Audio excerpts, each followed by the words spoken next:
Hey guys, welcome back to my channel. So today I'm going to be giving you some enemies to lovers romance recommendations. So enemies to lovers I feel like has a lot of different levels, and I feel like people are very particular on what type of dynamic they really like.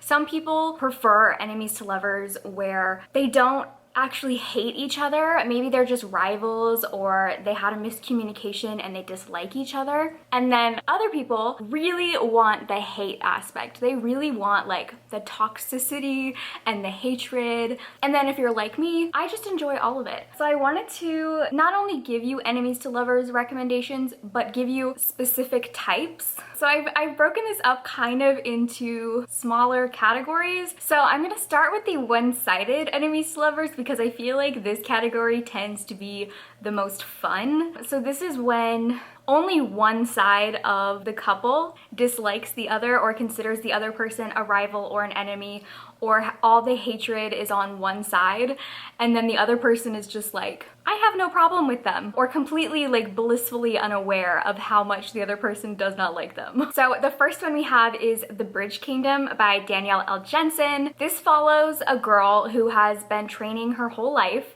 basically to kill off the king of a rival kingdom. I think they get married in the book. I'm pretty sure they get married. So she marries him all with the plot to kill him. And he has absolutely no idea. This one's probably one of my favorite like sub-tropes under enemies to lovers, where one of them is like pretending to be in a relationship with the other in order to get close to them, in order to kill them. Oh my god, I love it. I can do an entire recommendation just on that trope. But I really loved The Bridge Kingdom. I actually have a whole reading vlog on it with like all my thoughts, but it's just like a super fun fantasy, enemies to lovers, plot to kill type of romance. And these types of stories I feel like always have the best angst once the other person finds out what's been going on the whole time and that it's been like this secret plot to kill them. Oh my god. The angst that it gives is just on another level. So under that same sort of umbrella, we have Mating the Huntress by Talia Hibbert. This is a paranormal romance about a werewolf and a werewolf hunter. So our heroine is a werewolf hunter and she is ready to get her first kill. She wants to prove to her family that she can be a hunter. There is this very attractive werewolf in town who has been flirting with her, and she allows him to ask her on a date and uses this date as an opportunity to go and kill him. And he's very blissfully unaware. He is like head over heels in love with her because she is his mate. So not only do we have like the enemies to lovers trying to murder him aspect, we also have fated mates, which is just so great. And it's written by Talia Hibbert, who is my favorite romance author, and it's just amazing. The werewolf character is so funny. I really loved his perspective and being in his head because he doesn't understand a lot of like human traits. So he's just like very blissfully unaware of a lot of stuff going on, and it is so funny. The next one, which has again a similar dynamic but a little bit like less extreme, and that is Lady Sophia's Lover by Lisa Kleypas. So this is a historical romance about a girl whose brother was sent to prison, and I think he was either executed or he died in prison. And so she has set out on a mission to get revenge on the lawyer who sent her brother to prison. So she applies to be his assistant, kind of like start a little like flirtation and romance with him in order to get close to him to like destroy his life. So it's a little bit less extreme because she's not like trying to kill him, she just wants to ruin his life, but it still has that enemies on one side aspect because he has no clue who she is and that she really doesn't like him. So then we have Phoenix Unbound by Grace Draven. This one's a little bit more on the mutual enemies to lovers side than these other ones that I've mentioned, but it's still more one-sided. So basically this is a fantasy romance about a gladiator and a witch. The gladiator basically kidnaps the witch in order to take her home with him so that he can like reclaim his status as a clan leader. I'm like really forgetting the details, but for some reason he needed her powers to help him get his rightful place back as leader of the clan. So he kidnaps her and they journey to his like homeland. And so obviously, like, since he kidnapped her, she really does not like him and she's really upset about it, but he doesn't really have a problem with her. He likes her, he finds her attractive. So it's still more like one-sided, even though they're really like working against each other the whole book, because she's like trying to escape and he's trying to keep her. And then another book that is similar to that is A Promise of Fire by Amanda Boschette. And this is a fantasy romance, a very similar plot, where this guy who is a warlord, he's a warlord, there we go, that's the word I was looking for. This guy who's a warlord, he kidnaps the main character because she is a clairvoyant and can tell when people are lying, and that's a really useful skill. So he uses this like magical rope to tether them together, and the rope can't be broken. So the whole book they're like tied together with this rope, and she is so pissed off about it. I really loved this book. I definitely want to continue with this series, because like if you can just imagine the amount of like the things that would happen because they're tied together the entire book. You know, you can use your imagination to just see how fun that would be. So the next category is rivals to lovers. So these would be ones that don't necessarily hate each other. A lot of them are, maybe they got off on the wrong foot, some sort of miscommunication that caused them to just have bad impressions of each other. Or maybe they're competing for something, so they consider each other rivals in that aspect. But there's not like deep-rooted hate. Like none of them have really done anything terrible to the other. It's just kind of like this surface level, I don't like you. The first one for this that I would recommend is Well Met by Jen DeLuca. So this is about a girl who is participating in a Ren Fair, and immediately when she goes to sign up for the Ren Fair, she gets a really bad first impression of the guy who runs the fair, and they just immediately don't hit it off. They're very different. But then during the fair, since they're working it, they play characters, and her character is like a tavern wench and his character is a pirate captain, and through like the performance, their characters have a thing. So while they're like acting in the fair, they're like flirting with each other and have great banter and they kiss. But like outside of it, once the fair's over, they're back to like not getting along. And it's just so much fun. Like the whole Ren Fair vibe is probably one of the most fun settings that I've read about in a romance. And definitely if you like Captain Hook from Once Upon a Time, you have to read this, because that was basically the character that the guy was playing in the Ren Fair. Literally, like, it was Captain Hook. So the next one is The Unhoneymooners by Christina Lauren, which isn't my favorite Christina Lauren book, but I still did enjoy it. So this one is about these two people who were the maid of honor and the best man at a wedding, and everyone at the wedding other than them got sick and got food poisoning. So the bride and groom gift them with this honeymoon to Hawaii. So they end up having to go on this honeymoon together, but they don't like each other. They had like a really bad first impression, and from that point, like, they just didn't get along. And so now they have to go on this honeymoon and pretend to be a couple, and it's definitely very fun. And if you're looking for a romance that isn't super steamy, I would recommend this one. The next one is From Lukov with Love by Mariana Zapata. So this one, I can't remember exactly why they didn't like each other, if there was something that happened, but basically we're following two professional ice skaters. The guy, Lukov, is the main character's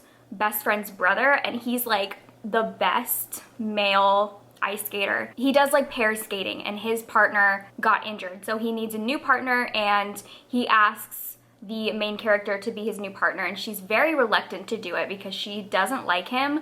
Again, I can't remember why, but I don't think it was that serious. I think it was just like maybe he said something mean to her once. Like, it wasn't like that serious from what I can remember. They end up having to be pair skating partners even though they don't get along, and there was just, it's such a drawn out slow burn of like tension. I really loved this one because since it's so slow burn and it's a long book, you get to see them go from rivals not liking each other to friends, then to Lovers. So yeah, if you're a fan of slow burn romance, I would definitely recommend this one. So the next one that is rivals would be A Nordic King by Karina Halle. So this is a royalty romance about the king of Denmark. I think this one's the king of Denmark, and his wife died and he has 2 daughters. So he hires a nanny. She's like this much younger girl. The king is like in his 40s, and then this girl I think is like in her late 20s, and he hires her and he just immediately like doesn't like her and is really rude to her, and so she thinks that he's an asshole. This is one of my favorite romances. I really want to reread it soon, but it's just, oh my god, it's so good. It's got like all the best tropes: age gap, boss, employee, nanny, like the royalty and commoner trope, enemies to lovers, rivals to lovers. It's so good. And I loved that this one was about a king. I feel like a lot of royalty romances, it's a prince. And like, that's cool, that's fine. But a king? A king. Then the last of the rivals romances is The Simple Wild by K.A. Tucker. This is another one where they just got off on the wrong foot. This follows a girl who is like a lifestyle fashion blogger, and she has had an estranged relationship with her father her whole life, and she finds out that he is dying. So she travels to Alaska to see him before he dies, and at the airport she gets picked up by this guy who is like a rugged, like lumberjack, Alaskan wilderness guy. And she's standing there like fashionista, ready for an Instagram photo shoot. And they just don't hit it off. They're so different.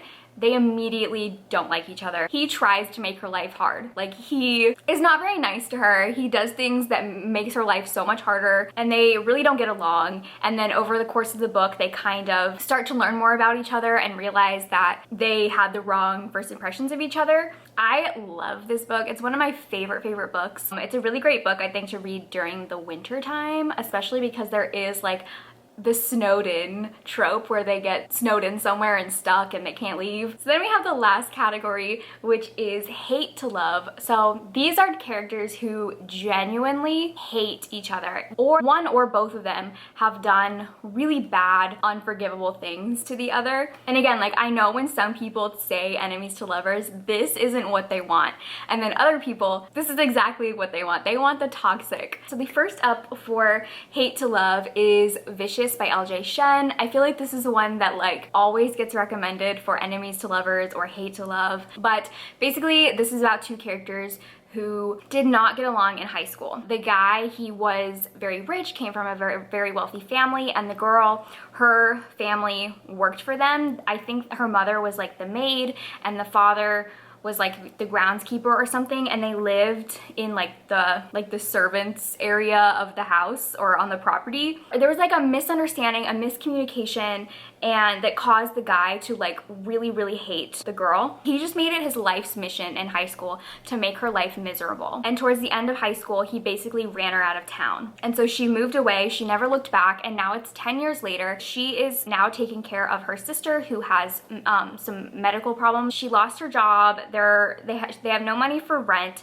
and she ends up running into this guy. He finds out about her financial situation and offers her a job to be his assistant. And so she's very reluctant about it because of how horrible he was to her in high school and how he basically like ruined her life and made her leave town. But she's desperate for money, so she takes a job and now she's working as his assistant. And there's like a lot of hatred and animosity between both of them. There's just like a lot of history and a lot of drama between them. I really loved this book. So the next one is Violent Delights by Jessica Hawkins.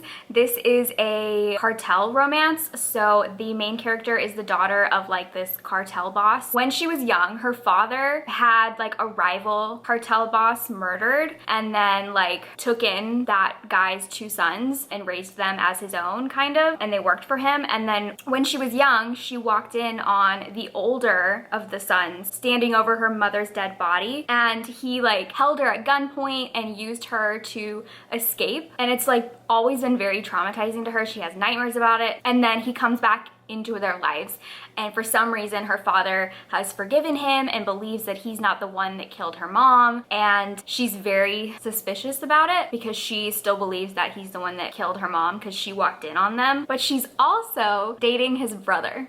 So there's just many layers of complexity and drama and hatred. I loved this book. I really, really loved this book. I want to continue the series. This is the good one. If you want like genuine hate, like she hates him. And I really, really loved how throughout the book, her hatred of him never really lessened, because that's one aspect of hate to love that I don't like, is when there's a genuine reason to hate that person. Like maybe they killed your mom, but then that just like all goes out the window because the main character like suddenly finds them attractive. No. I really liked how her hatred of him like stayed. Even though she was starting to find him attractive, she was still like, I hate this guy. That's what I like. The next one is Hate to Want You by Alisha Rai. Oh my god, okay. This is like peak drama. So basically this follows two families who have been connected and close for many generations. I think that the grandfathers started this really big business together. Every generation has been like very close. And the main character and the guy dated in high school. They were like high school sweethearts and in love. And then something really tragic happened. There was an accident where I can't remember who died. Somebody or two people died. It might have been his mother and her father died. And this caused like a huge rift between the two families. And like secrets were revealed, secrets came out that caused like everybody to start hating each other. The couple broke up, like he broke her heart. And then there was like a fire and somebody else died. There was like a lot of backstory and drama and history and like horrible things that happened between these two families and these two people. The girl like ran away from her home, but every day on her birthday for 10 years, she would text the guy her coordinates and they would meet up and have just one night together, and then for the other 364 days of the year not speak. And then at the start of the book, she moves back home and suddenly like she has to confront all the stuff that happened in the past that she's been running from, and all of this hatred that she has for her ex and his family, because like after everything that went down, they still profited and her family like lost everything. The whole series is great, but this book in particular just has so much angst. So those were my enemies to lovers romance recommendations. Definitely let me know in the comments what your favorite enemies to lovers romances are, and also if you have any specific like romance tropes that you want me to do recommendation videos on, let me know. Thank you guys for watching, and I will see you in my next video. Bye!